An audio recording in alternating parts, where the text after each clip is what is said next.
Good afternoon, everybody. Welcome back to Mythgard in Middle-earth. My name is Corey Olson, the Tolkien professor, joined as always by my friend Gryfflet, who's apparently doing his Roamingstar impression here on the fountain. That's the word I'm looking for. On the fountain here in Linhir. Trying to impress Mornil, the mom, but I don't think she is quite as surprised as she was before. So, yes, so the goal is indeed to get to Pelargir today, Hologro, but I am absolutely determined to finish the Linhir plot. Like, I can't just leave these two brothers not knowing that their third brother is still alive. Like, I need closure, okay? I really need closure. So, in my understanding... and you guys can correct me if I am misunderstanding this, is that I have to, I need to do a little bit of rep grinding in order to get the quest that I need. So I'm looking at, I think I just have to complete this bar, right? And then I'll get to friend, and then we'll get there. So, Gryfflet's gonna, oh, hang on, okay. Gryfflet is going to do a reputation tome.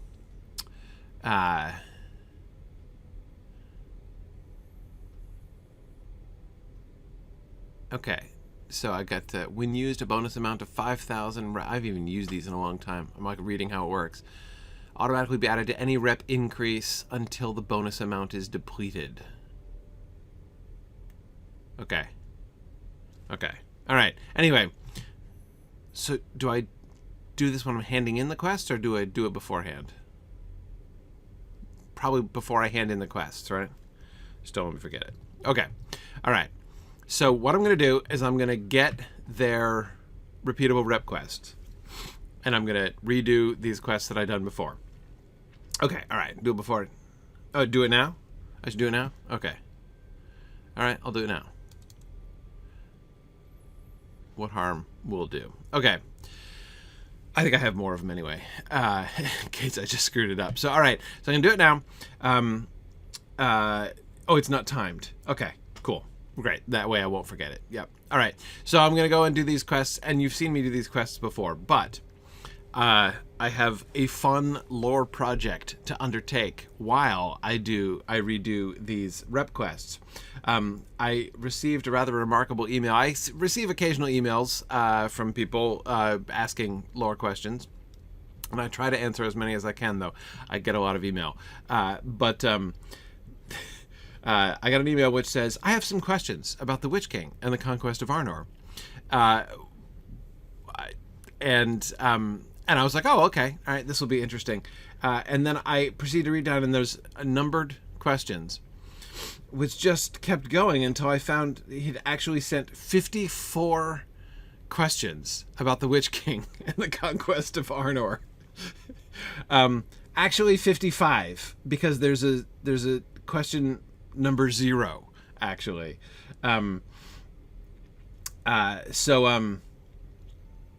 Well, okay, it's not really a question. That's why it's question 0. It's a setup. So, I decided that I am going to go through and answer in order all 54 questions about the Witch King and the conquering of Arnor, and I think that is going to be fun. So, I'm going to. This is for Adam. First, let me pick up my quests here. Okay, guarding the crossing. Patrol to the gates.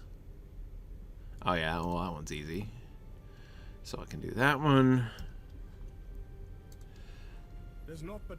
Right, mired in filth. Right, okay, I remember that one. No roving threats. That is not a useful rep quest.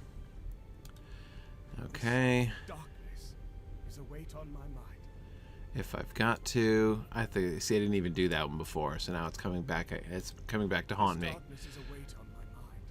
You've heard. Okay, let's see. Travel to Dol Branor. Ah, yeah, right. Sure, the beacon quest. Yeah, all right. And right, the splintered light quest. Yeah, okay. All right. I'm gonna do the lot. And it should be enough.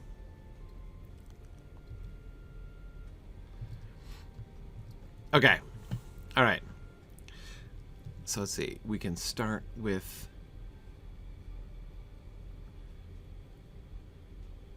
just the patrolling one. Okay. So since I've done these before, I'm not going to talk too much about the quests that are happening. I'm going to focus on answering questions about the Witch King of Angmar. Okay, so question 0. The setup goes like this. In 1050 of the Third Age, Sauron begins to rebuild his strength in Mordor. In 1300, the Nazgul reappear, and the Witch King establishes his stronghold of Angmar. From what I've seen on the internet, it states that orcs multiplied in the Misty Mountains, the Nazgul reappeared, and that the Witch King gathered evil men and other fell creatures into his service. Now, 1. Why did the Witch King want to start destroying the North? What are the benefits to Sauron? Okay, so basically, Sauron. This is part of Sauron's long-term war against the Númenóreans, of course. Obviously, the war with Gondor is well publicized, right? But he wanted to destabilize Arnor, to help to further destabilize Arnor. By this time, Arnor had already divided into the 3 kingdoms, right? So from Sauron's perspective, things were going swimmingly. But what it means that Sauron, emerged, right, begins to rebuild his strength in Mordor in 1050, is that he is beginning, he's doing the first stages of he's doing the first stages of beginning to reestablish himself. It's been 1,000 years since he was taken down, right, by Isildur and the rest. So he's beginning some very long-term plans to rebuild his strength and eventually conquer the place, right? That the project, the War of the Ring, is the culmination of a 2,000-year project by Sauron. So what's he up to? Well, of course, he identifies who are going to be his major enemies, his major threats to his new, that is, his Third Age, his Third Age, attempt to reestablish his reign, his empire. What, wasn't that? No, that was... Oh, man, I missed the other one. Oh, okay. Sorry, I thought they were 2 up here. Okay. All right. Anyway, so clearly Arnor and Gondor are 2 of his major opponents. And so he himself sets out to work on the southern kingdom of Gondor. And there are several things that he does behind the scenes, like the plague, for instance, to weaken and undermine Gondor in the south. At the same time, he's going to work on the remnants of Arnor, both either directly corrupting them or assaulting them. Right. Arthedain is the one that he declares war on while he... Oh, right. Okay. Yeah. This is, of course, why I had to come over here. Yeah. Whereas Rhudaur, he corrupts. Anyway, so that is... So he delegates, right? He can't be in 2 places at once. And so he delegates the northern venture to the Witch King, while he focuses his own efforts on the south. So, question 2. How did the Witch King gather evil men? Literally, how did he do this? Okay, so how did he gather evil men? Like recruiting posters, presumably, right? Like looking for a career in evil with some upward mobility and future prospects. Join the Witch King of Angmar, right? That's probably not literally true. probably not actually recruiting posters, but he would have gone up in the north, and he would have begun, presumably, with... and this actually, I think that Lotro does a really, really good job imagining this. The cultural situation that we can see in... The cultural situation that we see up in the north. Oh, sorry. I was trying to stealth myself while on my regular horse, which just is not going to work. Anyway, yeah, the way that they depict things, like up in the north of the North Downs, and like all the Rudauran places, the northern part of the Lone Lands and the Trollshaws, and the North Downs, and then up into Angmar, especially, where we can see the old people groups that had been affiliated with Angmar, can kind of help us to reconstruct how the Witch King went about this, right? He started with those tribes of hillmen. Gathered evil men, I believe, means that he went among the tribes of the hillmen, and he went among those tribes and sort of recruited from among them, like identified like leaders who could be corrupted. It's not just a matter of like, I'm looking for people of evil disposition who are up to no good, but rather looking for ambitious people who could be deceived and, corrupted in various ways to, to sort of seek their own power. Who's willing to seek power in... oh, that's right. Let's do the river. Who's willing to seek power at the expense of like what is good and right? So the way that we see him, I mean, even the kind of plot lines that they give us in Lotro, where we can see the modern agents of Angmar at work, it seems to me a very interesting and appropriate sort of reconstruction. I think that it's a really good speculation of what how that sort of thing is likely to have worked. Not that he identified people who were like in some sense intrinsically evil, and somehow like summoned them or whatever, but that he recruited from among the leaders of the hillmen and therefore brought several tribes under his sway.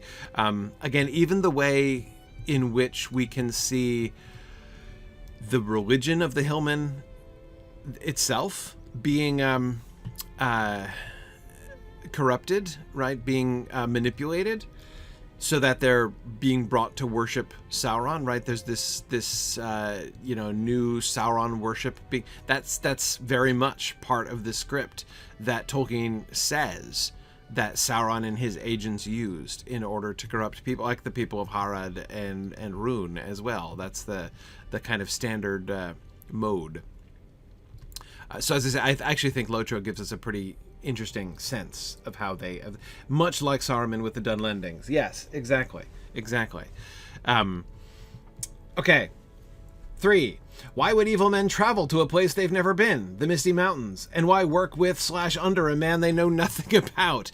That's exactly why. Tolkien did think about this kind of thing. That is, there are in places where he says things like that, like, most of the information that Adam is quoting here comes from Appendix B, right, from the Tale of Years. And, of course, in the Tale of Years, where you get, like, let's summarize, massive and complicated events in one sentence, right, because it's just a list of major events, it's kind of hard to be very nuanced about what exactly the story was behind that, right? And Tolkien was very aware of that, it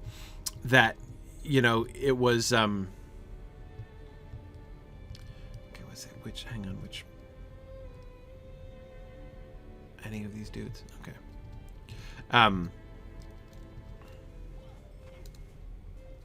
Yeah. So anyway, Tolkien was very aware of, like that he was not really able to tell the whole story there. And so when he did in other places sort of talk through a little bit more how that worked and what that storyline was like, what he talked about was the corruption, the deliberate corruption of their society. Not just using religion as a sort of a lever, right, to induce loyalty to himself, right, by creating this, this mystique of Sauron worship. It wasn't just that. I mean, he did do that, but that was not the only benefit of that was not the only benefit of doing the creating the worship. It also gave him a mechanism through which he could morally corrode the moral fabric of their society and of the individuals involved. Tolkien talked about how they would be induced to do increasingly awful things like human sacrifice. He'd work up to that, right? And the idea was to bring them to the moral place where they are comfortable with the kinds of things, willing to. The minimum thing they have to be willing to do is to march alongside orcs in the armies without feeling creeped out, and that's actually asking quite a bit. So anyway, presumably a similar script was being run with the hillmen of the north at the same time. So the evil men weren't being brought in from out of town.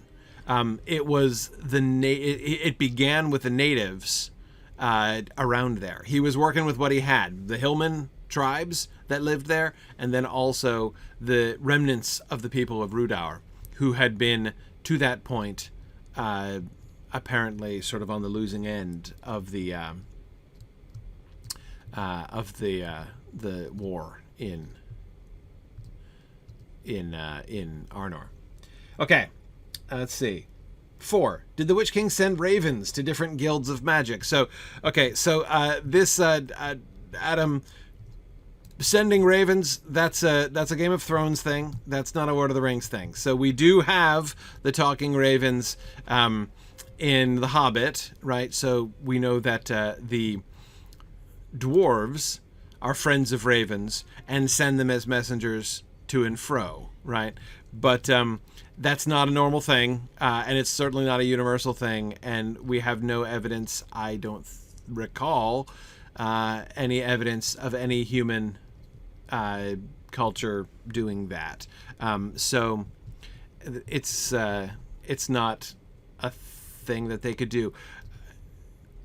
Communicating over long distances was what the Palantiri were for.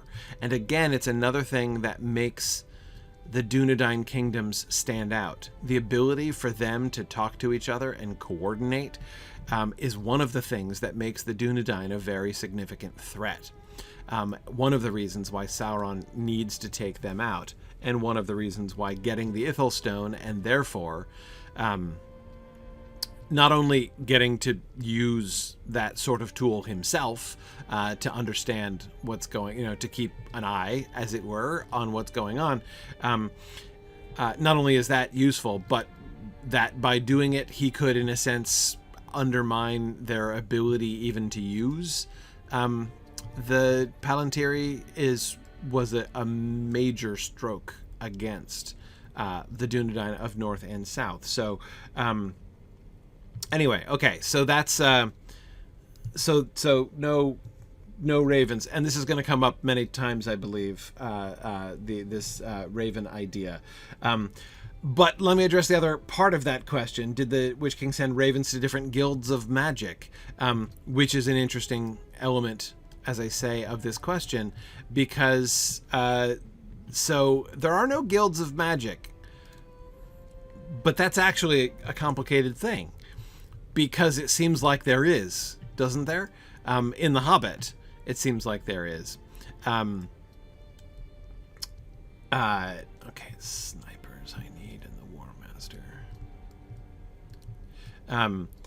In The Hobbit, the way that the White Wizards are discussed sounds exactly like a guild of magic.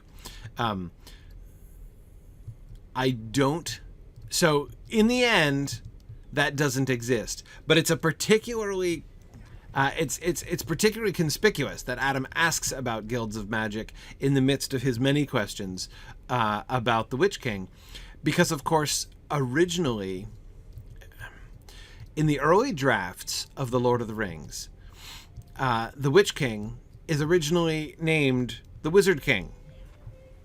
And before... hang on. He's called the Wizard King before Tolkien realizes that Witch King sounds much scarier. But he's called that because, like, the initial conception is that he is one of the wizards, like Gandalf, who's turned to the shadow and embraced darkness and is trying to, make things work. So he is a rogue wizard originally, and therefore he's like kind of Gandalf's problem in a sense. You can see how this was before the Saruman concept was really fully developed. So you can see how the idea of the fallen wizard, was kind of reallocated, in a sense, to Saruman. Oops. Oh, wow. Okay, Crusher, can we come down here and do this? Yeah. But anyway, so clearly Tolkien decides that he's not doing the Guilds of Magic thing, right? There is not, in fact, a whole council of wizards. And the White Council that gets alluded to in The Hobbit isn't totally removed. It's still... There's still a White Council, right? But the White Council becomes something quite different, right? It's no longer the Council of Good Wizards. It is just the Council of, like, the wise good guys, right? Elves and wizards. So the wizards still have seats at that, particular table, right? But it's no longer like their guild in that way. So there aren't any guilds of magic is the very short answer to that question. But it's interesting because, like, there kind of was, but then he decided against it. Okay. Exactly, JJ. Yes, the Witch King was one of Gandalf's peers who went bad. So that was exactly sort of the issue. Okay, question 5. How does one find evil people? I expected him to add asking for a friend at the end of that. I get one identifies. I'm imagining the Witch King going among the Hillman tribes and seeing how they respond to him. Basically, those that responded, like, in appropriate... Boy, speaking of appropriate, Gryfflet, where are you going? Sorry, I clicked on this with my mouse.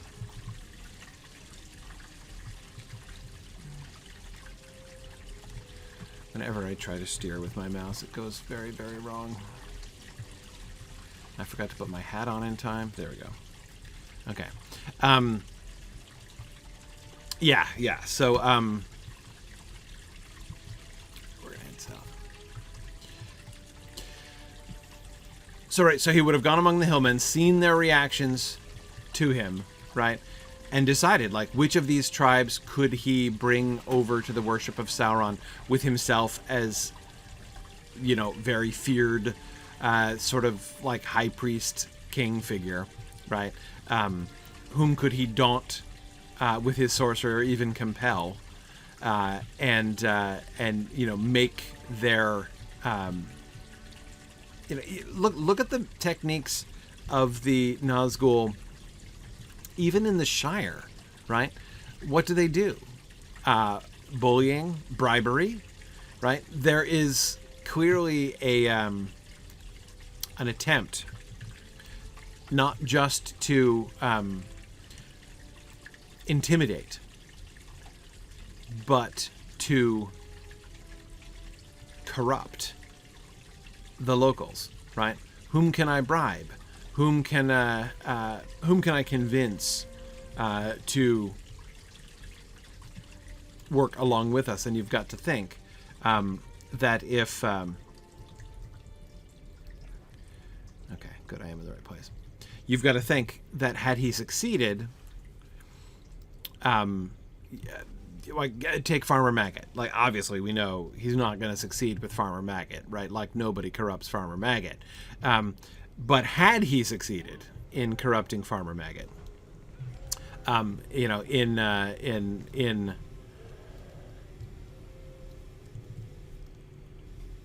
bribing him and making him complicit in what was going on, he could have followed that up in other ways, right? A similar farmer like unto Farmer Maggot, but weaker, could have then become their agent, eager for more gold, right? That's the kind of situation that we see. The fact that they are also, like really intimidating, terrifying, undead creatures, does kind of increase the situation. You know what I mean?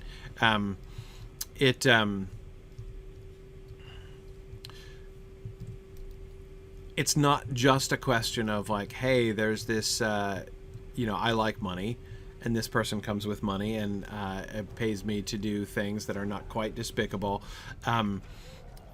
There's more than just that, right? It's also, this is this otherworldly creature who is terrifying, and you can see how that would lead not only to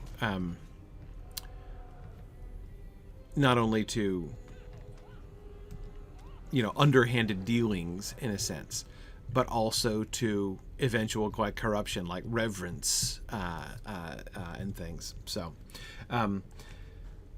anyway, so that, I think, is how one finds evil people. What are the benefits? Question 6. What are the benefits for the evil magicians? Are they studying under the Witch King to learn evil magics from long ago? I would imagine he sent Hamel to the east to gather evil sorcerers and bring them back. Yeah, I think he's got a package he can offer. Basically, that seems to me very likely. For sure. I suspect that there are real benefits like this that he can grant to that he can grant to his allies, right? Drowsnake, I agree. He would have had, like an evil 401k plan, for sure. Absolutely. Yeah, no, it's, I mean, at that time, 1400 in the Third Age, real growth opportunity, right? Evil was a real growth industry at that point. And I do think that he would have had, he would have been able to offer, I don't think it's quite as simple as teaching magic, to them. But I do think that there are gifts that he could bestow upon his followers, which would certainly assist him in his recruitment of, like, the Hillman tribes, right? If you can create these, like, evil super, shamans, who, like, imagine giving a Morgul blade like the Morgul blade that struck down Frodo, right? Imagine gifting a weapon like that to a like a chieftain of one of the Hillman tribes. Like, that's fairly impressive, right? Fairly noteworthy. He could possibly have given them evil studs that fastened and unfastened themselves. Yes, absolutely. With like black diamonds, right? Or like, I don't know, black pearls or something. Yeah, absolutely. Could totally have done that. Kendall, yeah, I can't decide whether the Mouth of Sauron was really excited about the dental plan or whether he was deliberately left off the dental plan. I'm not really 100% sure, but yeah, okay. So let's see. We're just getting warmed up. Okay, 7. I can't imagine he sent orcs to spread the word. Hey, there's an evil sorcerer up in the mountains of the north. Do you want to do evil magic without the law breathing down your necks? Well, go up to the Misty Mountains and work for this guy whose name I don't know. Yeah, I agree. That's probably not how the recruitment went. But again, part of the confusion...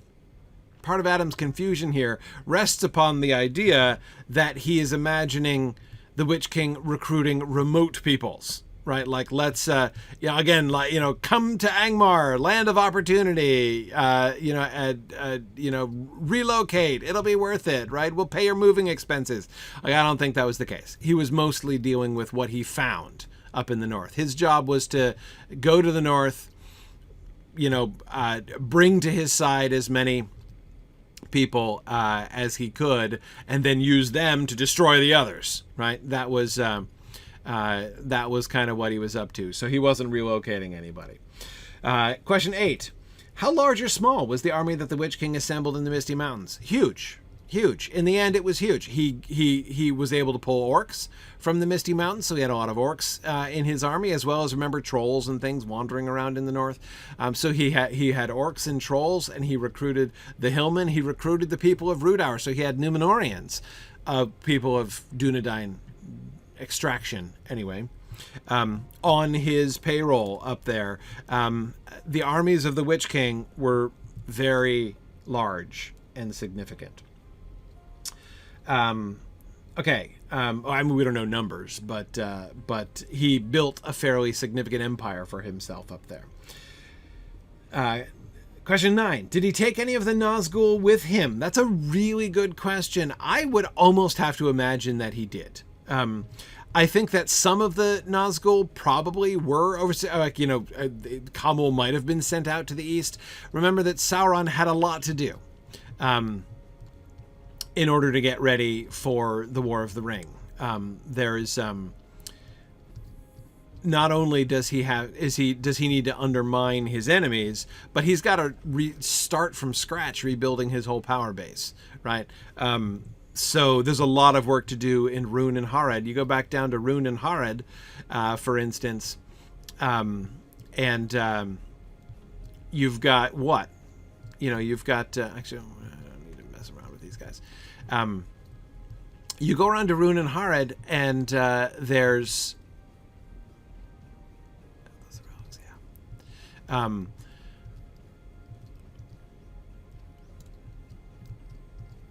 they used to worship Sauron, right? The worship of Sauron was what is going on? That is just not what I wanted to do. They all used to worship Sauron, right? They were the core of Sauron's armies back in the old days.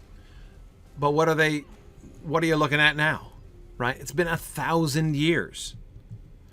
So, their memories of the worship of Sauron, like the people who live down there, in Rhûn and Harad now, have the same relationship to the worship of Sauron as like modern English people have to, like Anglo-Saxon pagan worship, right? That is to say, they might have heard of it. There might still be some stories that they've, read or heard that recall it.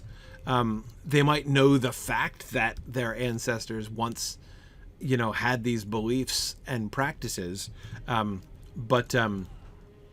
But that's it. So yeah, it's Sauron has a lot of work to do. So I am sure that a lot of the Nazgul were involved in that process, and so others were being sent elsewhere, while the Witch King... but the job of the Witch King was a big deal, because the Dunedain are the number one threat, right? He's Gondor and Arnor are clearly problems 1 and 2 that he needs to solve, that Sauron needs to solve, in order to, get his the Dominion train back up and running. So the Witch King has delegated to him the most significant role, right? That Sauron himself is going to be overseeing the Gondor situation, right? But the Witch King is going to get Arnor, and that's a really big deal. Okay. I'm trying to see how few half-trolls I can fight, but I've already had to fight one. These guys are annoying. Okay. Question 10. Who held Carn Dûm? He did. The Witch King did. I think perhaps this question means, like, did he take over Carn Dûm? Which is a really interesting question. I think not. My suspicion is that Carn Dûm, there might have been some kind of stronghold there before the Witch King went there. But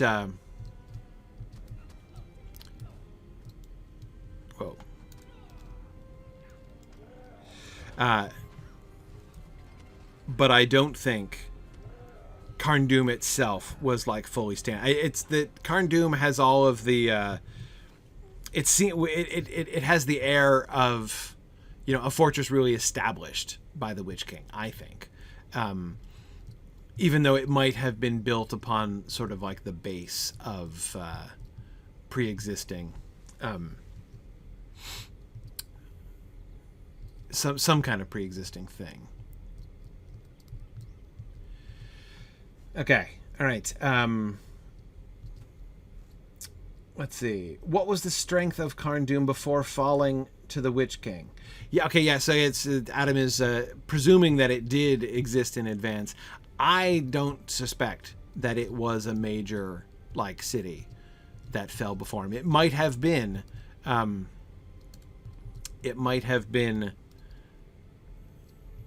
some kind of relatively significant sort of cultural center or whatever, but I don't think that it was a major stronghold. That's my opinion, but we don't really have much information on that. There's very, very little in the text. I don't believe there's any. I mean, there aren't any references, I feel confident in saying, to Carn Dûm prior to the Witch King's involvement. So, okay. Did the Witch King seize Carn Dûm? Yes. But I think not in its final state. I think he built it up. He was clearly not just taking a kingdom that existed and coming in to rule it. He was building a kingdom, like a sort of consortium kingdom, built out of the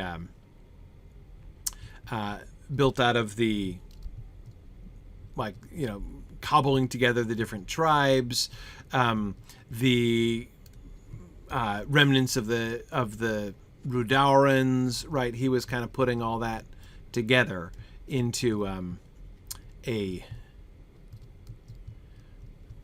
building a kingdom. So Angmar, as such, didn't exist. He created Angmar out of all of these different elements that he found and brought together. Oh, just didn't realize that was a hole. Okay.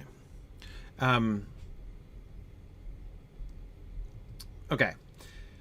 Yes, there is no actual Mordorith character in the text. Okay. Right, good. Question number 13. The Witch King allied himself to Rudaur. How? So Rudaur, it's a little unclear to me exactly how centralized the government of Rudaur was. it might have been highly centralized, but I slightly doubt it. But it's possible. So let's assume that Rudaur was centralized. Well, he would have run his script. Why would the leaders of Rudaur have sworn themselves to him? Right. This was the real coup of the Witch King, and I think the sort of the backbone of the whole Angmarim experience. I forgot. Am I able to jump off this? I am, right?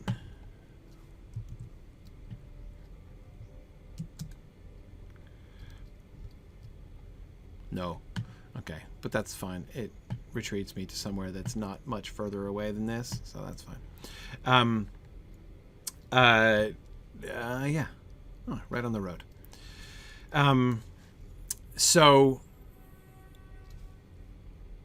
Yeah. Anyway, I think he would have run the same script that he ran with the tribes, right? And Rudaur was motivated because they wanted it, because of the Arnorian Civil War, right? Arthedain was still ruling. They still held Numinous, and Fornost at that time. They still were the dominant. They were like winning, right? The Arnorian Civil War. So Rudaur were, they would want strong new allies, right? They would want the kind of power that he could offer them, the kind of edge that he could offer them. There's every reason to think that that they would have felt, the Rudaurans would have felt that the Witch King had a lot to offer of exactly the stuff that they wanted in order to attain their goals.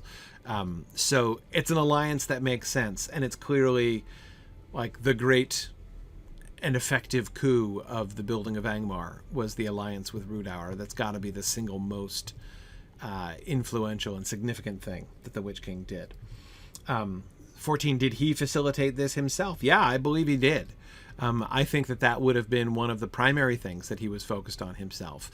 And I suspect that, he would have been building minions and establishing this like cult priesthood. I very much agree with Lotro's adaptation here, how they depict the Angmarim as like being cult priests and priestesses. That seems to me very right, very much what how the Witch King would likely have operated, what Angmar would have been like. And so he would have established, so he would have had minions who would have been able to help. But if there had been a king of Rudaur, which again, I'm not sure if there was a Rudauran sort of counter king, but had there been, the Witch King totally would have gone after him himself. Okay. Did he ride around the country speaking with the chieftains of these hill people? Yeah, no, that's my answer to one of the earlier questions. Yes, I think he would have done, at least at the beginning. Once he had begun to establish, the whole Angmarim concept, he would have been able to delegate, I think. And then, of course, then it would have been a matter of like, here's a profitable alliance. Oh, and by the way, you can get arcane power too. It's pretty awesome. Was there any resistance? There must have been. We don't hear of any, but there must have been. And again, I think this is where Lotro is spot on in the way that they're telling their story, and how we see some tribes who have no truck with it, right, and hold to their traditional beliefs instead, and oppose them and end up having to go into hiding as Angmarim gets stronger and stronger.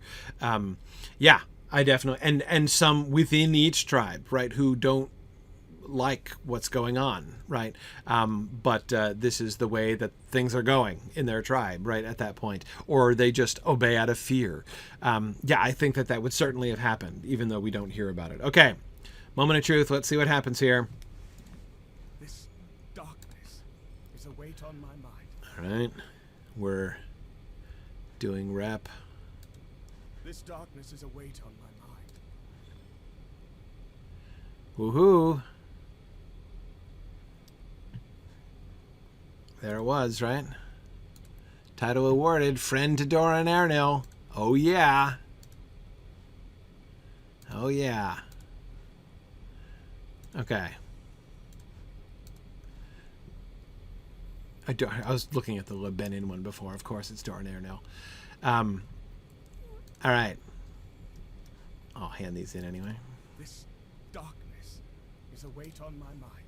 Little more rep isn't going to hurt anybody. Okay. Let's see. Let's see.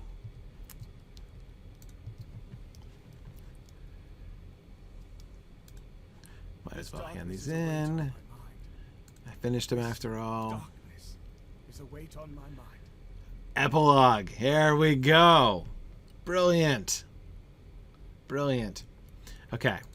Let's do it. Darkness is a weight on my mind. The days have been long since Garvir's passing, but I comfort myself in knowing that his sacrifice and the deeds of the river-maiden have saved so many lives. Garvir is gone, and I cannot change that. Or can you? But the maiden of the Gilrine still dwells in these lands.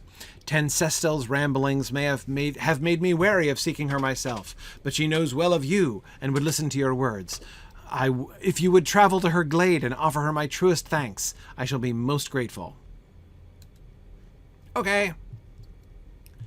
No problem. I'll go seek out Roamingstar one more time and say hello to Garvir. Yeah, no, that's not, sorry. That's not the horse I wanted. I want the one that I can stealth on.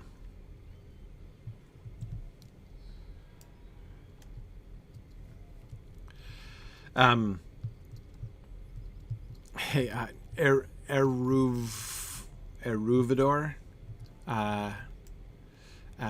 Anyway, is asking me, why does my hobbit wear shoes? Because he's sensible. He's a practical hobbit. I personally believe that the shoelessness of the hobbits is significantly overblown. Tolkien spoke of them wearing boots when they needed to wear boots. And let me tell you, I do not believe that any sensible hobbit would ride a horse into battle barefoot.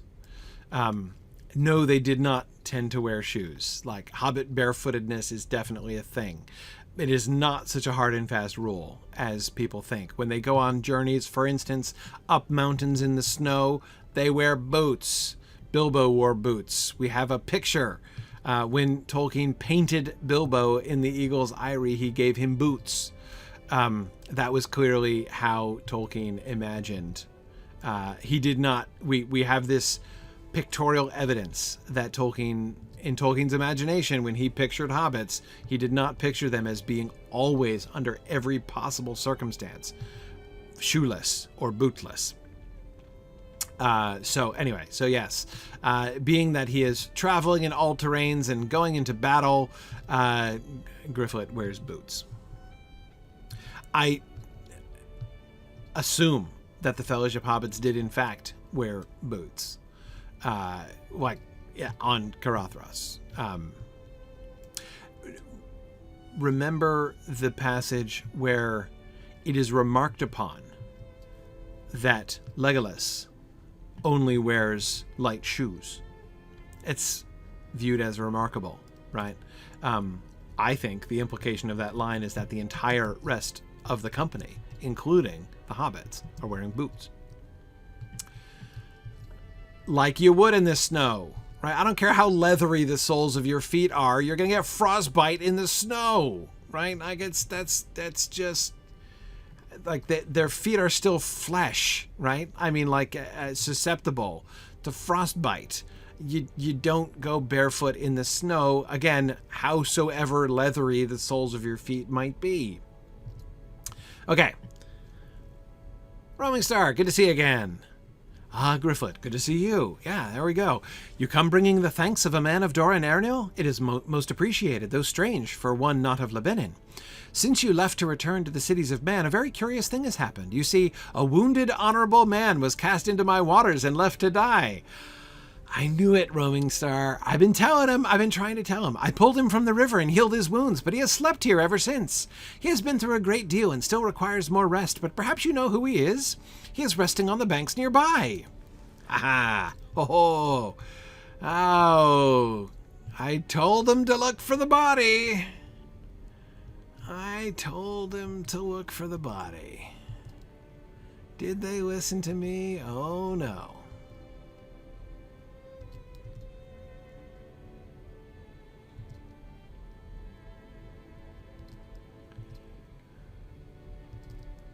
You've discovered Garvir, alive and resting on the banks of the Gilrhine.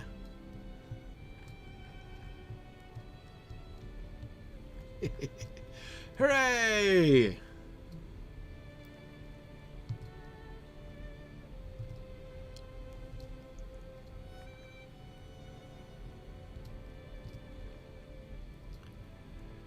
Yeah, how is he resting in all that armor, Drowsnake? Rather uncomfortably, I would imagine. You do know him, then? Indeed, these are very peculiar times. I shall rouse him from his sleep and carry him safely back to his brothers. He is fortunate to have one as caring as you in his life, Gryfflet. Return to them and tell them of what has happened. Excellent. Thank you, Roamingstar. I knew you wouldn't let me down.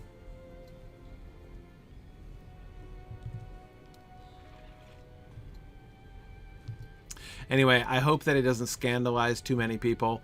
I know that the shoelessness of hobbits is something that matters to people more than I even understand. It is one of, there are several ideas, especially about hobbits, concepts about hobbits that are totally there in the text. Like, it's not like people are deluding themselves or just making stuff up, right? But that people really attach a lot of weight to. More weight than the text itself does. The shoelessness of hobbits and the,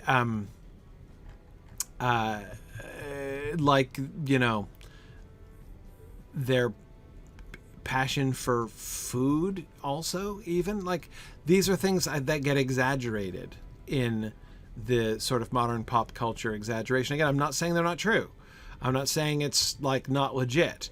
I'm just saying that it seems to me to matter more to some readers of Tolkien than it did to the hobbits in Tolkien, is what I'm saying. There seems to be a disproportion. I feel that there's a disproportion there. So I know that the shoelessness of hobbits is, like, very dear to the hearts and imaginations of many people, and I don't mean to undermine that. Elf ears, my goodness, yes, you're absolutely right about that. Elf ears. Balrog wings, that's just an error. A misreading, an understandable one, but that's simply a misreading. Elf ears, yes, absolutely. It definitely fits in this category. There we go. Look at that. Woohoo! Closure in Linhir. Hooray!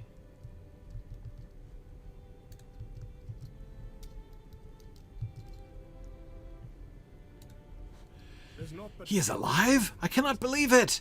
Erchar is overcome with emotion and begins weeping. Herion, our brother, lives yet! Before you can finish telling Erchar, Garvir walks into Linhir, smiling widely. My brothers, how I have missed you. All went dark when I fell into the Gilrhine, but then I awoke under the trees, and all my wounds and pain had gone. Garvir rushes towards Herion and Erchar, embracing them. And thank you, Gryfflet, for reuniting me with my brothers. There is no greater gift you could have given me, my dear friend. Ah, excellent.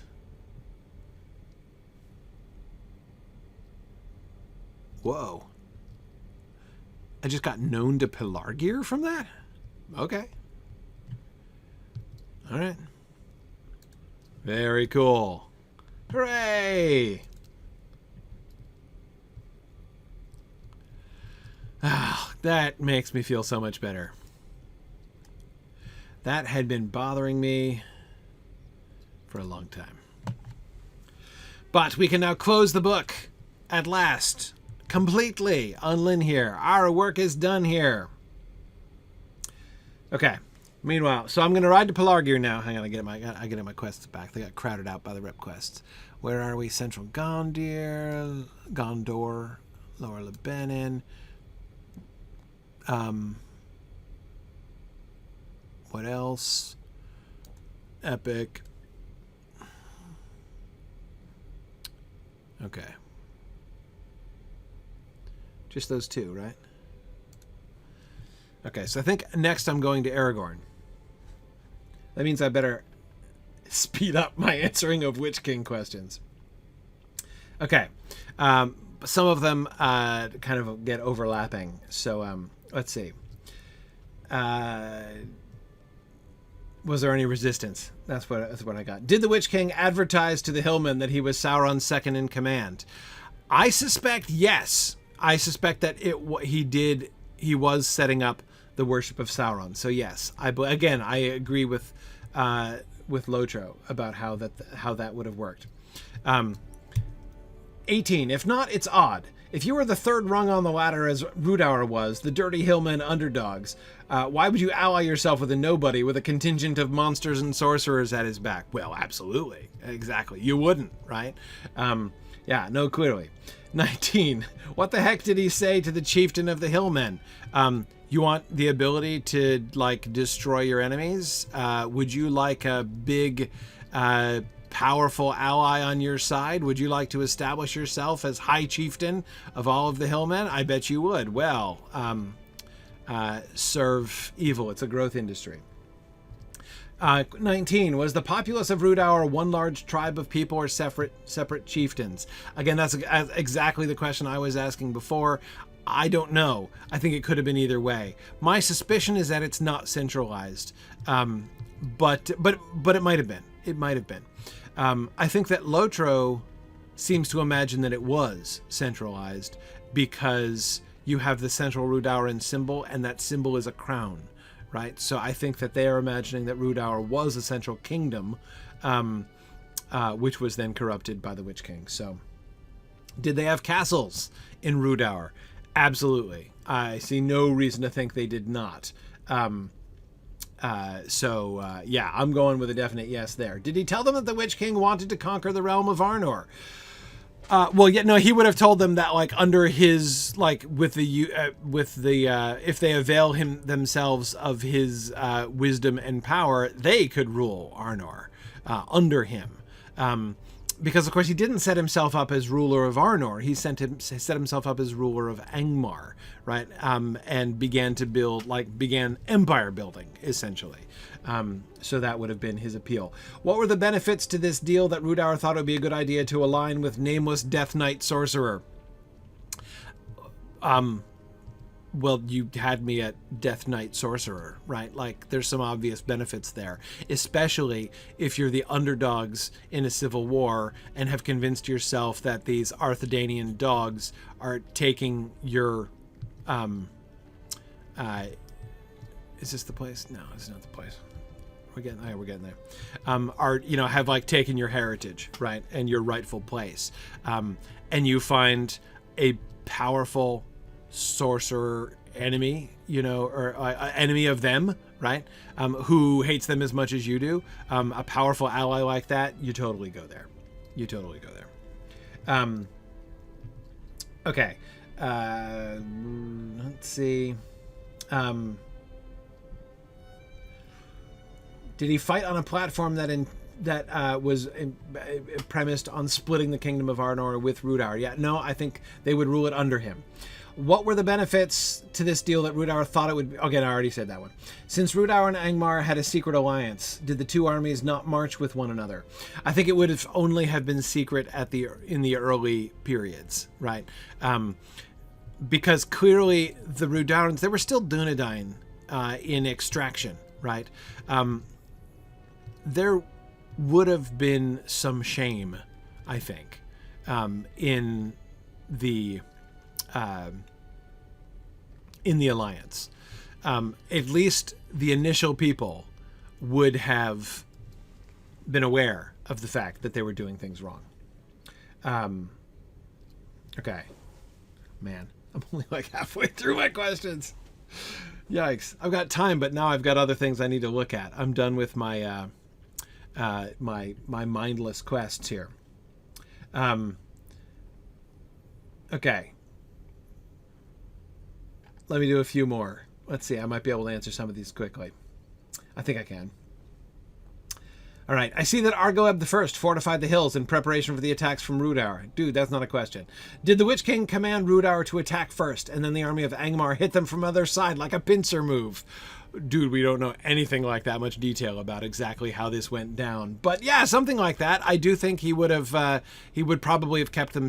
That's another advantage to keeping it secret, right?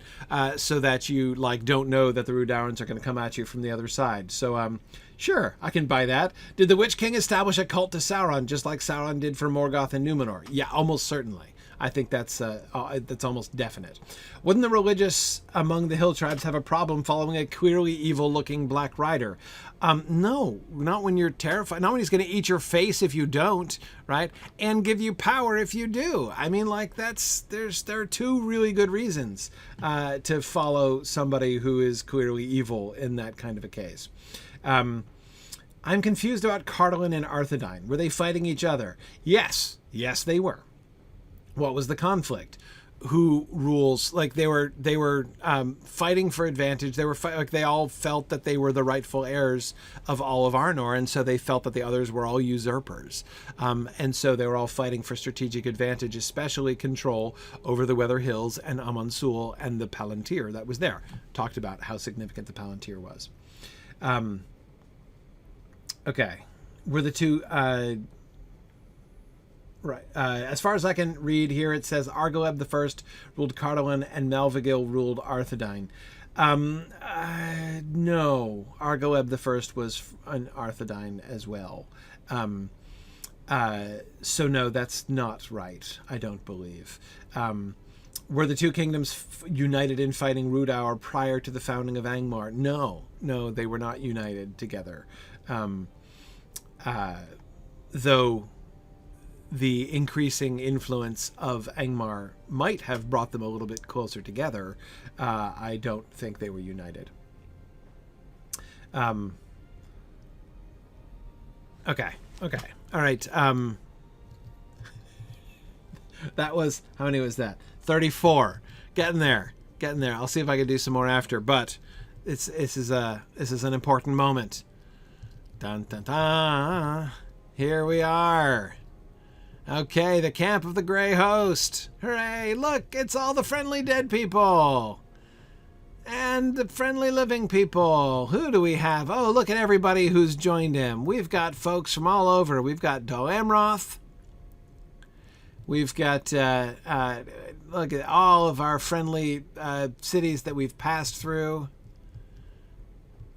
So folks have joined him from everywhere along the way. Hey, Aragorn looking good. What's he got? He's got Anduril there. He's got the Elessar. He's got the brooch of his elven cloak, which he's still wearing. Okay, right. There's Eladon and Elro here. All right, Legolas looking good. Legolas and Gimli still wearing their elf cloaks. Very good. Who's over here with him? Langlas and Angbor. Great, yep. Very good, right? Who didn't go to Minas Tirith because they were fighting down here in the south. Oh, yes, the banners of all 5, cities that we've passed through. Fantastic. Are we just about ready to attack Pelargir, Aragorn? I'm with you. We will see if there is any of Thorongil still within me, I suppose. It is good to see you again. I see you have been doing good work throughout these lands. To my sorrow, my errand has driven me with such speed I could not slow my pace overmuch to help the good people of Gondor, and I fear there are many sad stories behind me. There are, Aragorn, but it's okay. I've taken care of all of them, and here I am all caught up with you, right? That is the wonder and the beauty of Lotro time frames. So here we are. It's time now to try and prevent another. Now we will see if there is any of Thorongil still left within me, I suppose. We must stop the Corsairs here. Let us storm the city and the Corsairs have occupied the city, looting and pillaging from the moment their fleet left the decks of their ships. Let us storm the city and retake it from our enemies. They have burned most of Gondor's fleet, but they will not retain the port. Okay, time for the epic battle, but probably not today. So I don't understand how this works. I mean, I know how the epic battle works, unfortunately. We can delay no longer. My men and I must make our way to the east to the aid of Minas Tirith. Oh, no. That's a post-Battle of Pelargir thing. So we'll hold off on that quest for now, Aragorn. No, I can do it in a half hour.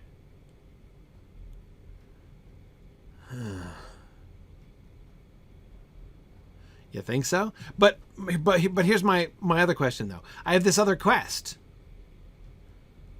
that I was sent into Pelargir to do, and I still haven't dealt with the. I still haven't met the other sister, right, of this other river over here. So I want to make sure that I'm following my other quests. Where is that? Yeah. So like I'm supposed to go into Pelargir, not in the epic quest, in order to find them there. Which should I do first? Should I do the epic battle first, or should I do this other quest first? Do we know what the sort of staging is there? Nimilthil has grown concerned for her husband after hearing news of a great battle in Pelargir. Okay, so it's post-battle. It's post-battle. Okay, right. After learning of a great battle in Pelargir. Okay, great. That makes it clear. All right, I'll have a go. So which one am I meant to do? Right. Not retain the port. Okay. Which panel is it? Boy, it's been too long since I've done this. Not the social panel. Epic battles. Okay, here we go. Helm's Dyke. Oh man. Why is this only Helm's Deep? Huh. Weird. Is it because I didn't do that as an epic battle before? I just did the story mode? I used the instance finder. Right. Okay. Here it is. Okay. All right. Whoa. Tiny print. All right. Epic battles. Okay. Retaking Pelargir. That's where I get to start. No story mode option. Okay. The Corsair fleet has tarried on Gondor's coast, pillaging on their way. Now Aragorn's host is caught up with them at the port city of Pelargir. Join Elladan and Elrohir in an advance party to clear the path for Aragorn's assault on the unsuspecting Corsair force. Okay. Let's do it. Fine. Fine.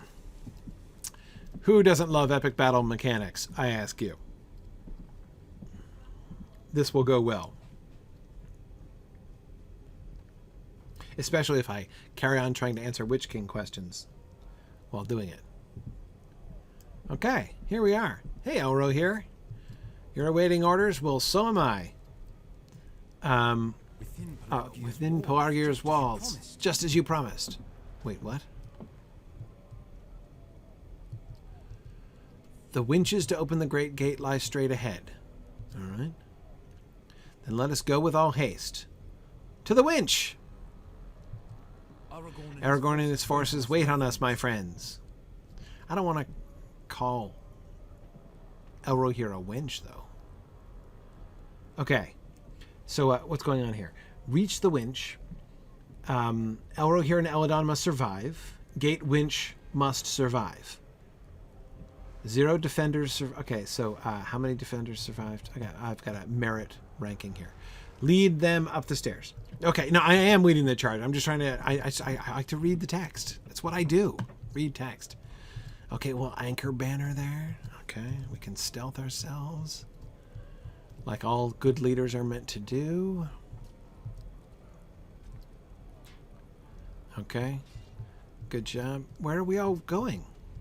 Aren't we supposed to stand and fight these people? We're just going to run away. Okay, there we go. See, from here I can just take them out. So that's the plan.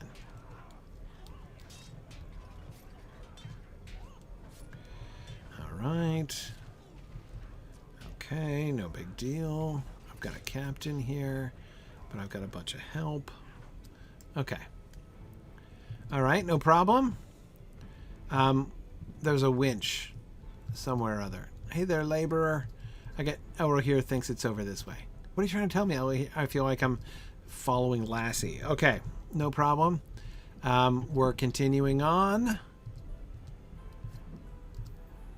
Oh, yeah. This,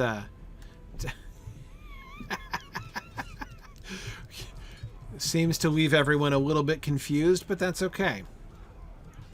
It still works well enough. No worries there, laborer. We've got this. Oh, what have we got? A sorcerer here. All right, there's a bronze pointer on the minimap. Oh, right. Yeah, okay, I see him. Where did Elro here go? Oh, he's just running around. Okay. Running around in circles, no problem. Okay, Elro here, we're good. Let's carry on. In the general direction of the bronze pointer on my minimap. Okay, winch entering into the picture here. We are nearly upon the winch. Oh, there it is. Found the winch. Now I'm defending the winch. There is the winch. Let us open this gate. Yeah, let's open the gate.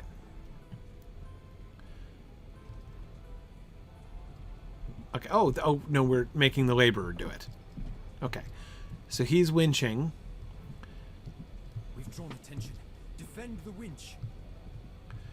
And now we defend the winch. This is a pretty easy defense so far.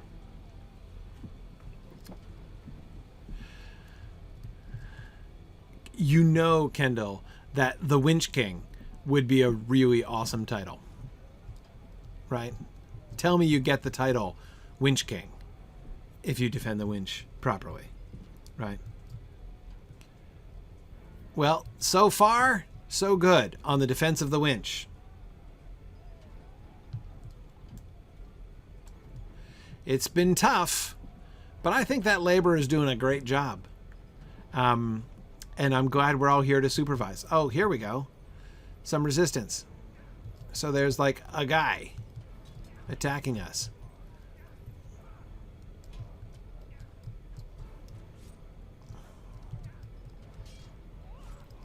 Okay. All right. So far, we've outnumbered the attackers pretty resoundingly. Okay. We got another desultory brace of attackers here. Like, I don't mind. Like, I'm not going to object or anything. Oh no, we've got two attacking over here now. How are we going to cope? Not really sure. Oh, I killed him before I could get there. He's already dead, Elro here. What did you just throw at me? Okay, some more raiders.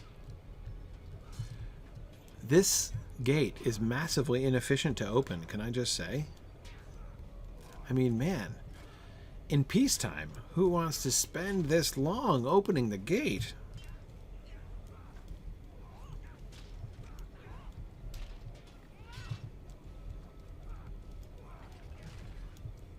Oh, there's a captain. That's promising. Somebody kind of boss-esque. Suggests maybe we're drawing to the end of the winch process.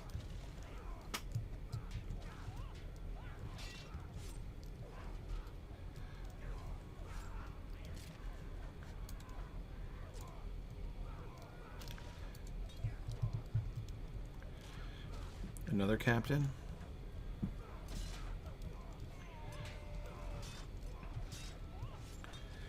Okay. Oh, now they're coming a little thicker and faster here. If I can just keep them appropriately targeted, that would help. How are we doing for health? We seem to be doing okay. How's Elro here doing? Oh, he's perfectly fine.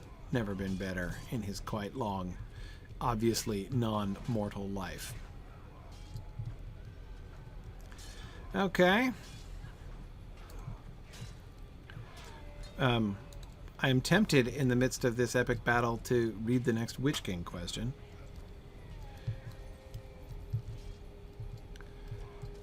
Okay, we've got a marksman who's just being annoying over here.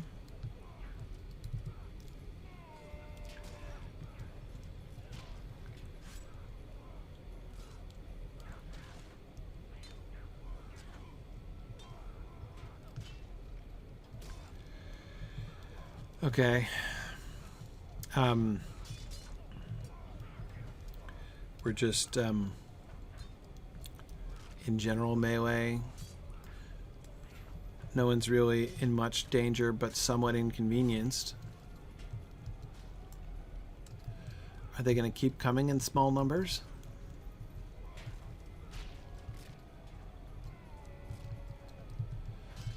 Yes. Yes, they will. There's not something I have to do, right? Like, am I failing to perform some action that will make them stop?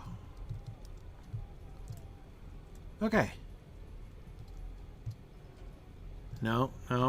Okay. I don't know. We're still... For a second, I thought we had come to the end. Is that guy just late to the party? Not as late as that guy, apparently.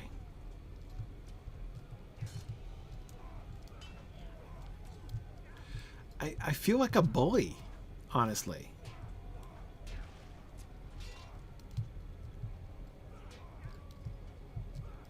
I mean, it got a little wild and woolly there for a minute. But honestly, like, these guys are coming in one by one and we're attacking them 5-on-1 every time.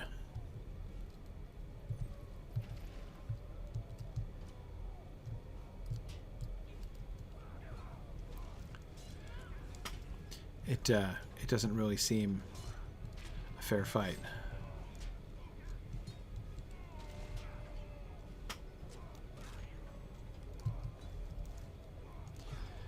Okay.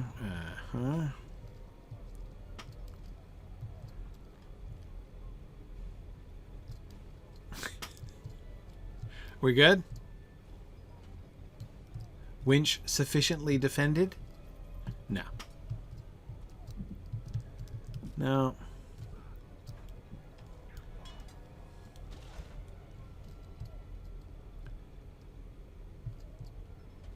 How about that? Wait, 51.4%? I was hoping that was through the whole thing. That's not through this. Is that percentage increasing? It didn't used to say 51.4, did it?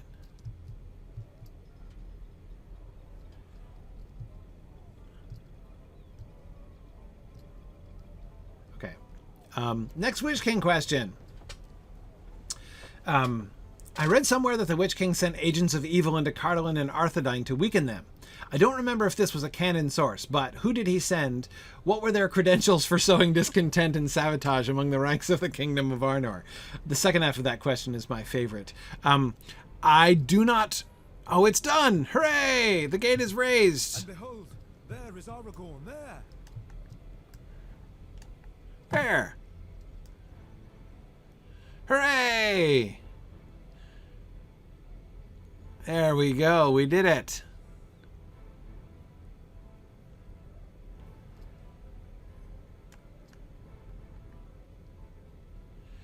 I think they're meant to be carrying the banners.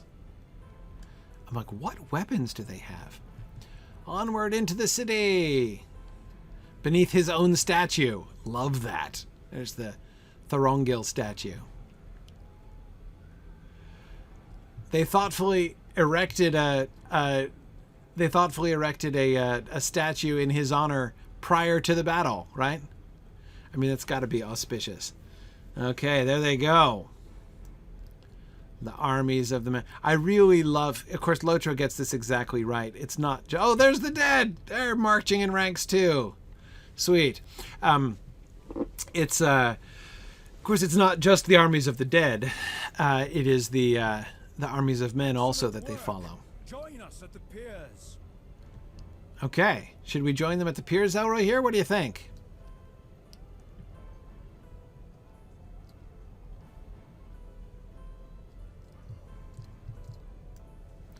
We take the high road and meet with Aragorn at the piers. Okay. Let's do it.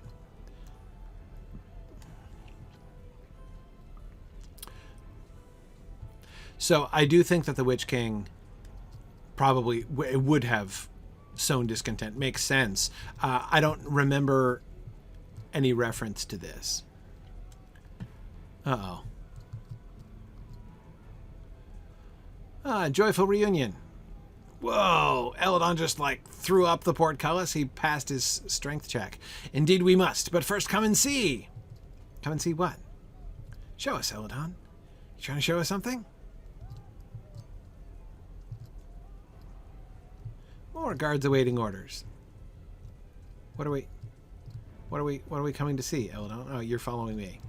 You told me to come, and then you're waiting for me to go. But that's good. All right, let's come and see. Ooh. Pillagers everywhere. Let us rout them then. Aragorn wishes to face the entire Corsair host. Okay, we're to rout the pillagers? Those pillagers? Okay, we're going to rout them. Can I use the ballista? What happens if I use the ballista? Why is the ballista transparent? Can I use the rope? What are these things for? Ooh! Look at that! Yes, I can. Okay. So I'm meant to come down and, like, kill people? Oh, they just ignored me. Okay. Well, this was nice, because now I can come at them from behind, which is what I would have wanted to do anyway.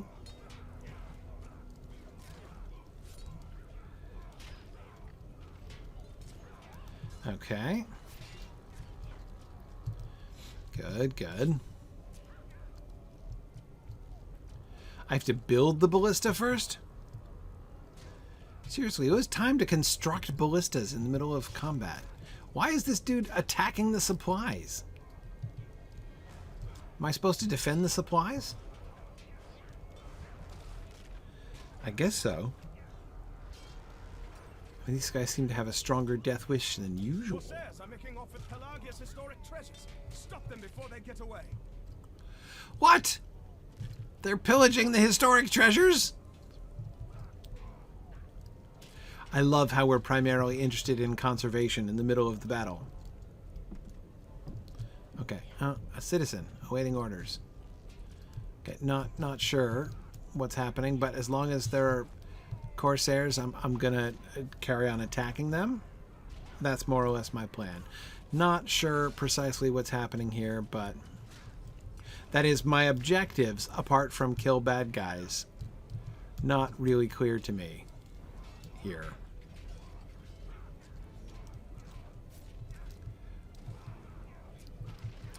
There's some pillaging that's meant to be going on. I mean, that's not meant to be going on. It's supposed to not go on. I meant to stop it happening, I guess. I shall stand here and defend the historical treasures. But there's also the supplies that need...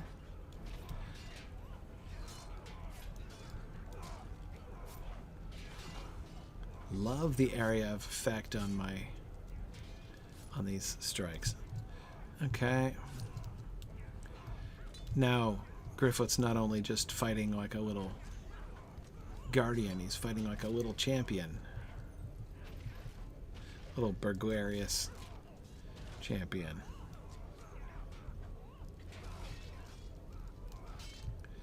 Can we have them effectively bottled up here? No, there's two getting away. A fell Haradrim sorcerer has come into the area. We must defeat him before he turns the tide against us. Okay. Hang on, I just got this guy over here. I'll be right there. Where's the fell sorcerer? Oh, that guy. Okay, well, he seems to be minding his own business right now.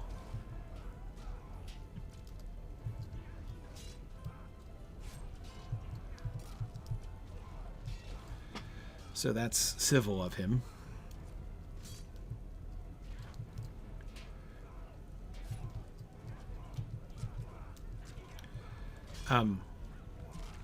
Is he doing any harm to anybody yet?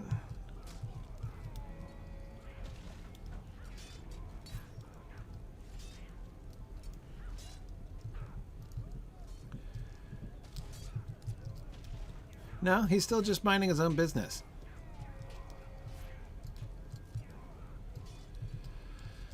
Okay. Corsair has joined his men against you. Okay. What? Am I making any progress towards anything? Do not allow the pillagers to get away? I've been chasing after all the pillagers.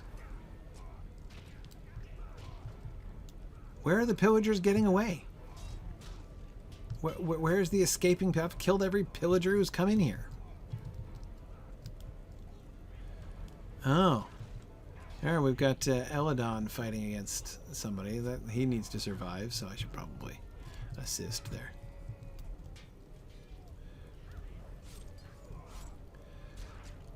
Okay, now we're closing in on the bosses here. They were on the other side of the barricades? Well, I didn't see them. They weren't pillaging anything important over there. Okay, my health's still more or less alright.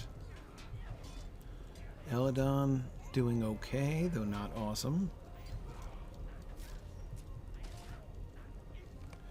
Okay. Villagers are routed. On to join Aragorn at the piers. Ooh. Where are the pillagers who are getting away? I don't even understand this. Okay.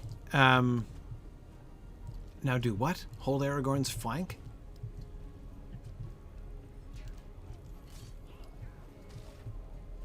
More raiders. I don't even know what on earth anyone was talking about those pillagers. Every single pillager that came in that I saw died. All the pillagers got away? Where the heck are they? Help me throw this gate. Okay. Man, you guys are strong. What's your percentage for lift gates?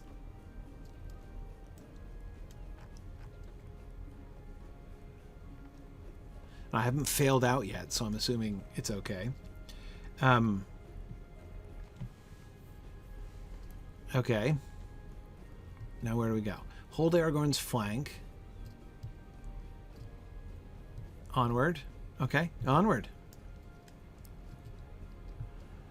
Aragorn bade us watch for you. Hey, great. Thanks for the support. Let's go. We're going to hold the flank. Let us go together. I agree. These are useful chaps.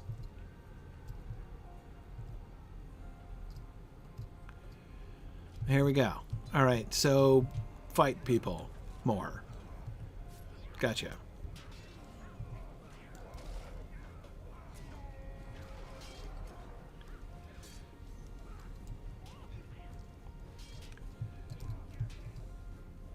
Eladon and Elro here running away and coming back. Okay, but I think we're good. We keep progressing, do we? Will you come along? Or are we waiting for more enemies to rush us? Oh, no, we're coming. Okay, there we go. All right, onwards towards the next bronze marker. I've accumulated some merit, apparently. Oh, there's a small catapult, which apparently I could theoretically build. So that Aragorn's forces are not flanked. Right. Defend the spot. We are seen! By whom? But the question is, what can I see? Ooh. There's the army. Those look like the bad guys, though they're not very colorful. They got all of the monochromatic corsairs all attacking Pelargir at once. Okay, so what do I do? Do I just wait for people to come up and assault us? How do I build a catapult? Out of what? And why? Oh, here are some people coming. Do we wait for them to get here? They might take a while. Okay. All right. I'll wait.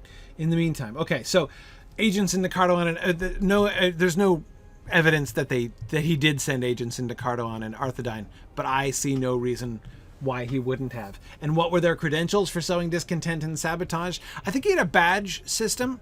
Ooh. Look at that. Grappling hook. Maybe I should do something about that.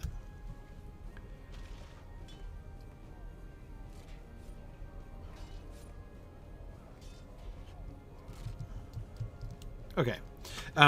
Yeah. So I think he had like a professional development program, right, which worked on a badge system. So you could get your badge in like sowing discontent and sabotage. Like those were separate badges, you see,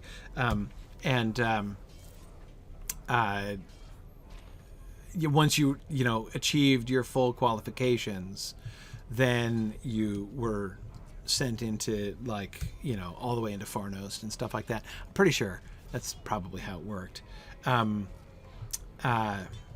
Oh, sorry, I didn't finish this grappling hook. It doesn't seem to be making much difference because they seem to be just jumping up over the wall in other random places. But I've got to assume if they're bothering to show me, a bunch of grappling hooks, that this means I should probably am meant to do something about that. So, at least my experience, at the Battle of Helm's Deep tells me that this is the kind of thing I ought to be doing. Okay. Oh, hang on. There's another grappling hook over here. So let's take care of that, in case that's important.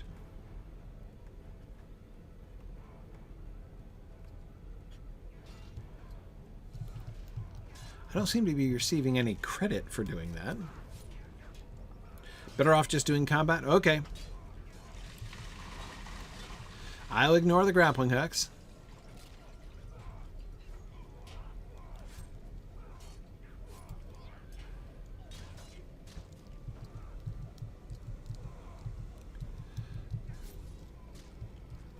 See, this is where being over level is really helpful.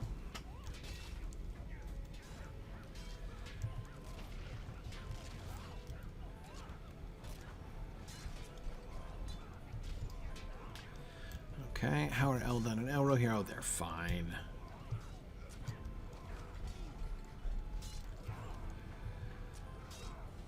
Okay, 5 at once. Why not?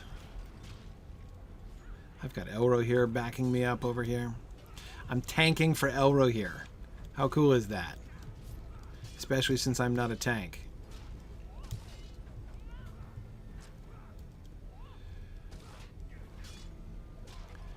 Okay. Ooh, I'm also dying. Didn't notice that. Oh man, I gotta run all the way from here? No, I don't. Where are we? Okay, coming back. Coming back. Eldon and Elrohir are still doing fine. Man, I'm slow. Get on your horse. I'm right around the corner.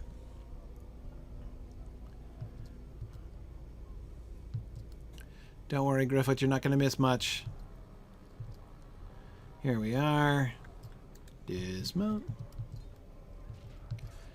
I'm trying to watch my health now. We'll see. Make sure that doesn't happen again. Uh-oh. Where's Elrohir? That's Eladon. He's doing much better than Elrohir is. Yikes, I guess so. Holy cow. Maybe I should have stuck with the grappling hooks. This is ridiculous. Elrohir is about to die. Where is Elrohir? And what can I do about it? A Corsair minstrel has appeared in the area, shouting insults and egging on our foes. We should dispatch with him before he whips our enemies into a frenzy. Now, Eladon is being... Yeah. Okay. Lost him. Okay. Right. Well. Okay. That didn't go well. Okay, well, it went reasonably well until the very end. So, seriously, now, what is the deal about the grappling hooks? Like, am I supposed to do the I'm so confused about that. Am I supposed to do grappling hooks? Because it seemed like when I stopped doing the grappling hooks, they came much faster after that. Or was it just that that's when they start coming much faster? I don't really know. The hooks never do much. So they started coming so fast, I don't see how I could possibly stay ahead of them and keep both of them alive with as fast as they were coming in. I would think that the grappling hooks would slow down the influx of the mobs. Okay. Why am I still in combat? Gryfflet, calm down. It's okay. It's okay. Look, there he is. There's Elrohir right there. He's fine. He's fine. No problems. But what happened to everybody else's floating names? Okay. All right. I could try again. It's late. Druid's Fire I would be at. I think maybe I'll try that next time. Maybe I'll try that next time. Instead, let me... Oh, I'm almost done. Okay, let's see. Let me go through... Let me finish my Witch King questions. It's soloable, just tedious. Yeah. So okay. So next time I'm gonna stay focused on the grappling hooks. I'm gonna stay focused on the grappling hooks and see if that helps. Okay. What offices of influence did they penetrate? No idea. But I think he totally would have like pulled the worm tongue maneuver. Like if he could have tried to arrange that, he totally would have done it. Obviously, it was not as successful as worm tongue, but I think he would have tried to do that. How did they penetrate the ranks? Well, they teach them that in the professional development course, like penetrating the ranks of your enemies. That's like badge number 3 in the process. Okay. The battle at the Tower of Amansul, was it an open battle of army versus army? Yes. No, there was a real battle there. Did the Cardoans occupy it and the Witch King just storm the tower? No, Arthedain had it, and yes, the Witch King was storming the tower. The Battle of Fornos was a giant defeat for the Witch King. Very true. Was this an open battle outside the city, or did the Witch King just try storming the city? See, the thing is, he beat the city. Like, he actually won the Battle of Fornos, and then he lost the Battle of Fornos because the Gondorians showed up and defeated his army on the field after that. So it was kind of a two-stage thing, a good news, bad news battle as far as the Witch King was concerned. Apparently, after losing the Battle of Fornos, the Witch King rebuilt his army over the centuries. He sent evil spirits. No, he didn't rebuild his army. It was over. Angband, or not Angband, that's different. Angmar was over after the Battle of Fornos. Over the centuries, he sent evil spirits to inhabit the burial mounds of Cardolan. True. Why? How does this benefit him? Why would anyone do this? If I see a ghost near a burial mound, I just won't go near the burial mound. Yeah. Infiltration, right? And not only that, you have to remember the influence that like evil creatures like that can have in like the whole area, right? The fact that he can take, it's kind of like salting the earth, right? How do you make sure that like Cardolan can never rise again? By sending evil spirits into the burial mounds so that the entire place that used to be Cardolan, like the heart of what used to be Cardolan is now, haunted country that everybody avoids, right? So it's like spiritually salting the earth would be my answer to that. 42, did the Witch King control the Barrow-wights? Not control, I think, in the sense of like manipulate them like puppets or something like that. But were they under his command? Yeah, they were.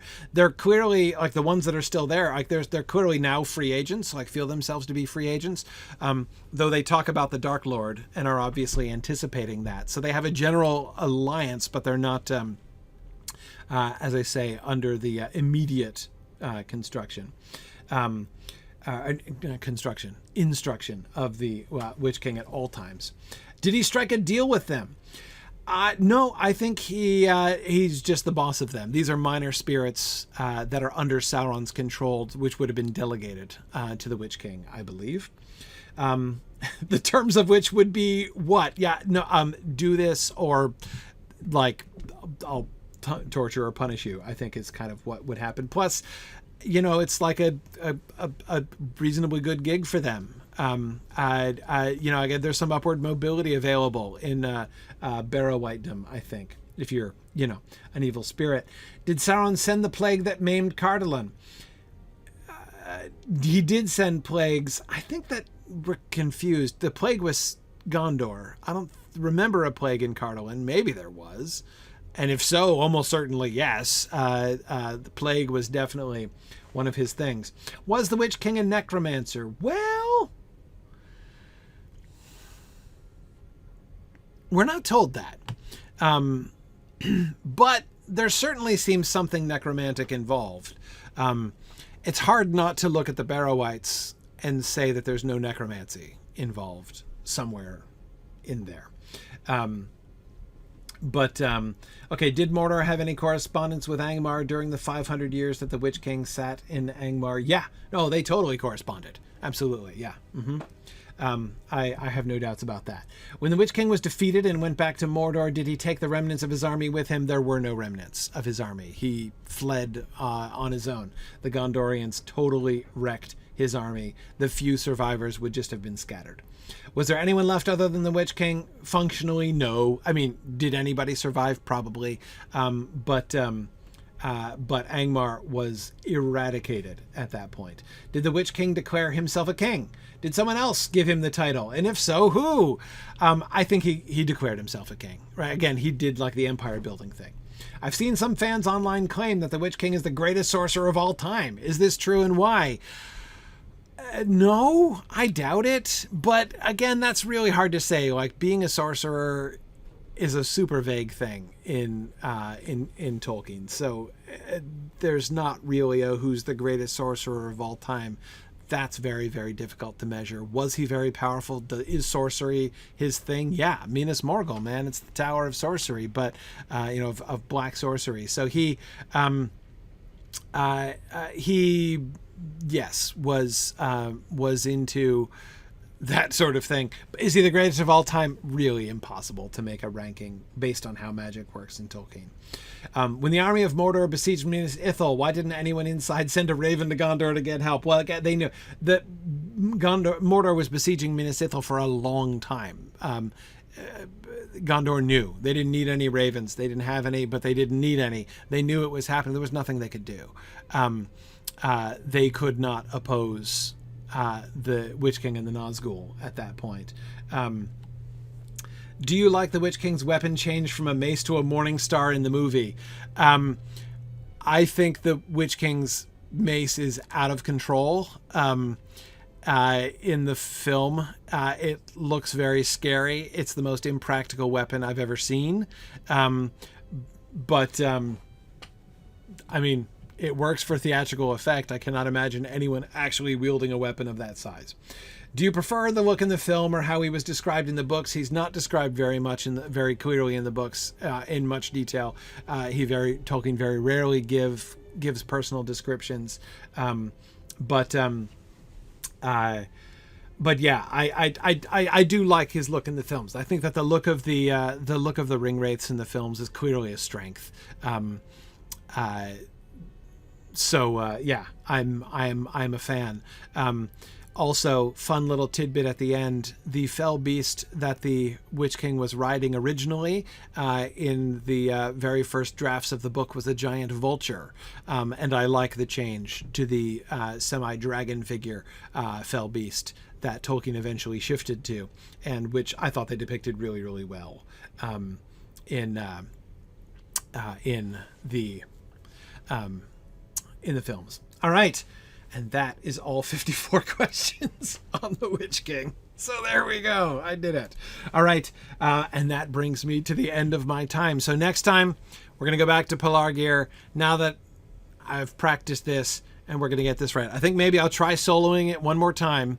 And then if that fails, I will. We can get a posse together. I think that will be my plan. But let me talk about next time and what that means. Next week, of course, is Mythmoot, so I will not be available on Friday. We will be in the middle of Mythmoot on Friday afternoon of next week.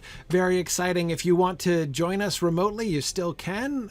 We are selling tickets for our Moot Hub access, which means you get full access to just about everything that we can do. It's a fully hybrid conference, so you can still join Moot Hub. Go to signumuniversity.org/events and you can find the link to registration for Mythmoot and Moot Hub. We are going to be doing on Thursday night, I'm going to be doing a special Lotro stream, my annual live audience Lotro stream from Mythmoot, where I'm going to be taking Gryfflet. Gryfflet is going to leave Aragorn here and is going to head up to the Yondershire and quest through the Yondershire, explore the quest lines up there in the Yondershire. So looking forward to exploring. I've been doing some landscape explorations of Yondershire in exploring the Lord of the Rings the last couple of weeks, but I haven't done any of the quests. So Gryfflet is going to do as many of the quests as I can get through in one evening there on Thursday evening. So looking forward to that Thursday evening at anyway, it'll be on the Signum Twitch channel is where I will broadcast that. 8 p.m. 9 p.m. maybe 9 p.m. something like that. 9 p.m. I think that sounds right.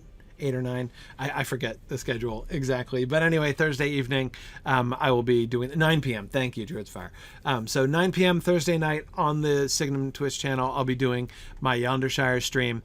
Gryfflet should be back then the week after. So 2 weeks from today, which will be the 1st, I think, July 1st.